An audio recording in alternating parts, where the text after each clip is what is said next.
Evening viewers, कैसे हैं आप लोग। स्वागत है आपका शेयर बाजार ज्ञान की एक और वीडियो में। और आज की इस वीडियो में हम बात करने वाले हैं वोल्टास लिमिटेड के शेयर के बारे में।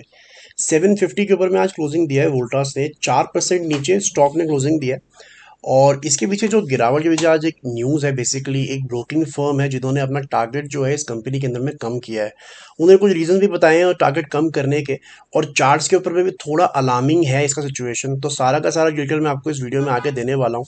अगर आप लोग चैनल पर नए हो तो आप चैनल को प्लीज़ सब्सक्राइब कीजिए, ताकि रोज़ आने वाली वीडियोस आपको लगातार मिलती रहे।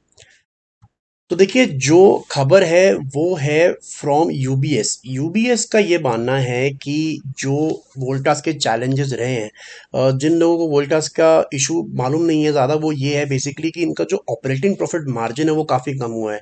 जो बच रहा है कंपनी को पैसा वो काफ़ी कम है। अगर आप इनका बैलेंस शीट भी देखोगे तो सिंगल डिजिट ऑपरेटिंग मार्जिन के अंदर में ये कंपनी काम करती है, और बहुत बड़ा कोई सेल इनका है नहीं। नॉर्मली अगर कोई कंपनी सिंगल डिजिट में काम कर रही है और अच्छा कर रही है स्टॉक मार्केट में, तो आप नोटिस करोगे कि जो सेल्स है, सेल्स का नंबर बहुत बड़ा होता है। हज़ारों करोड़ के अंदर में जो है इनका सेल का नंबर होता है। Some companies like FMCG companies जो होती हैं, जिनका सेल 20-20 हज़ार करोड़ का होता है क्वार्टर के अंदर में। वहीं वोल्टास का जो सेल है वो लगभग 2,000-3,000 करोड़ का है, और उसके अंदर में भी इनका ऑपरेटिंग प्रॉफिट मार्जिन जो है लगातार घटता हुआ है। अब इसके घटने की कारण क्या है, तो उसका कारण है इनका जो रॉ मटेरियल है, रॉ मटेरियल का कॉस्टिंग जो है वो इंक्रीज होता है, इन्फ्लेशन है उसके अंदर में। इसकी वजह से इनको जो बचत है वो हो नहीं पाती। अगर आप पिछले 4-5 क्वार्टर को उठा के देखोगे, तो जो ऑपरेटिंग प्रॉफिट मार्जिन है वो इन्होंने हाईएस्ट रिपोर्ट किया था पिछले मार्च के अंदर में, मार्च 2022 में 9%। उसके बाद में 5%, फिर 4%, फिर 2%। अब सोचने वाली बात यही है कि जब अगर कंपनी 2% कमा रही है तो उसके स्टॉक पे पैसा लगा के आप क्या कमाओगे, राइट। तो लोग लगाते हैं उम्मीद के अंदर में, और एक उम्मीद जागी भी थी वोल्टास के अंदर में। जब वोल्टास ने अपने वीकली चार्ट्स के ऊपर में अपना 200 वीकली मूविंग एवरेज क्रॉस किया था जस्ट बिफोर मार्च।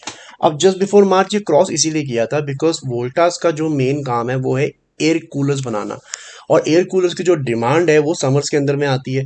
तो मार्च के अंदर में थोड़ा मोमेंटम जो है इसके अंदर में बनना शुरू हुआ। लेकिन अब यूबीएस का ये मानना है, आफ्टर इट हैज स्लम्प्ड अगेन, आप देख सकते हो कि मार्च का जो पूरा एक ऊपर की तरफ में मोमेंटम था वो भी अब कम होते हुए नजर आ रहा है। तो यूबीएस का ये मानना है कि इनका जो चैलेंजेस हैं वो ऐसे के ऐसे ही बने रहेंगे फिलहाल के लिए, कुछ टाइम के लिए। और इनका जो ओपीएम है वो एनहांस नहीं हो पाएगा। ये मार्केट शेयर भी अपनी बढ़ा नहीं पाएंगे, मार्केट शेयर नहीं बढ़ेगा तो सेल्स नहीं बढ़ेगा, और कम ओपीएम के अंदर में स्टॉक का ग्रोथ होना मुश्किल है, कंपनी का ग्रोथ होना मुश्किल है। And that is the reason the stock has fallen. Now, जैसे मैंने आपको वीडियो के स्टार्टिंग में बताया कि I am seeing somewhat alarming situations on Voltas. मेरे को इसका जो चार्ट है वो बहुत ही बिगड़ता हुआ नजर आ रहा है। उसके अंदर में क्या इंपॉर्टेंट चीज़ है उसके बारे में हम बात कर लेते हैं। तो देखिए, जो चीज़ मुझे बिल्कुल पसंद नहीं आ रही वोल्टास के अंदर में, पहली चीज़ वो ये है कि अब जो है स्टॉक पिछले 4-5 हफ्तों से अपनी दोनों इंपॉर्टेंट 20 और 200 वीकली मूविंग एवरेज उसके नीचे काम करना अभी इसने शुरू कर दिया है, राइट। दूसरी चीज़, जो इसकी इस हफ्ते की क्लोजिंग है, जो रेड कैंडल आप देख रहे हो, this is a very very strong red candle, ठीक है। अगर आप इस कैंडल को अच्छे से देखोगे तो यू विल सी दैट इस कैंडल का कोई ज़रा सा भी रिस्पाइट नीचे से नहीं आया। जैसे ये कैंडल अगर आप देख रहे हो, you can see here that there is some respite. Share नीचे गया है हफ्ते के दौरान, फिर ऊपर भी आया है। लेकिन यहाँ पे आप देखोगे तो जितना सेलिंग हो सकता था उतना करने का यहाँ कोशिश की है, और शेयर अपने हफ्ते के लोअर एंड पे बंद हुआ है। तीसरी चीज, जो इसका पिछला ग्रीन कैंडल था ये वाला, इसका भी लो इसने तोड़ दिया है। इसका लो तोड़ के अभी इसके नीचे क्लोजिंग दी है।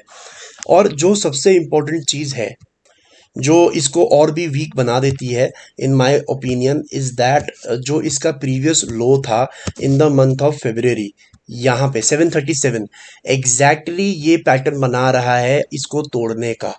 अगला हफ्ता बहुत इंपॉर्टेंट होगा वोल्टास के लिए, और अगर ये 737 को तोड़ देता है, जो कि काफ़ी टाइम का इसका एक कंसोलिडेटिंग लेवल था जहाँ से इसने एक सपोर्ट कमाया था, अगर उसको भी ये तोड़ देता है, देन आई थिंक एक ठीक ठाक डाउनसाइड जो है वो ओपन हो जाती है। बिकॉज इन लेवल्स के नीचे ये स्टॉक गया नहीं है, और ये इसका प्री कोविड का भी हाई है। अगर आप 2020 का हाई देखोगे तो यही इसका हाई था अराउंड 700, 720, 730 रुपए। तो यहाँ पे इसको रुकना बहुत ज़रूरी है। अगर ये 720, 730 के करीब नहीं रुकता है तो अब इसके डाउन साइड जो है नीचे 550 और 500 रुपए तक भी खुल सकती है। So right now I would suggest that you need to stay away from Voltas, because जो इसने 2-3 महीना पहले एक रिस्पाइट दिखाया था अपने चार्ट्स के ऊपर में, अब उसको ये नीचे की तरफ में तोड़ चुका है। कमेंट्री मजबूत नहीं है और इस वीक की कैंडल तो बिल्कुल भी मजबूत नहीं है। तो दोस्तों ये था मेरा आज का video on Voltas. I hope आपको न्यूज़, लॉजिक और लेवल्स जो है वो क्लियर आउट हो गए। कोई सवाल है आपका तो आप कमेंट सेक्शन में डाल सकते हैं। मैं मिलूंगा आपसे अपनी अगली वीडियो में, तब तक आप अपना ख्याल रखें and all the best guys.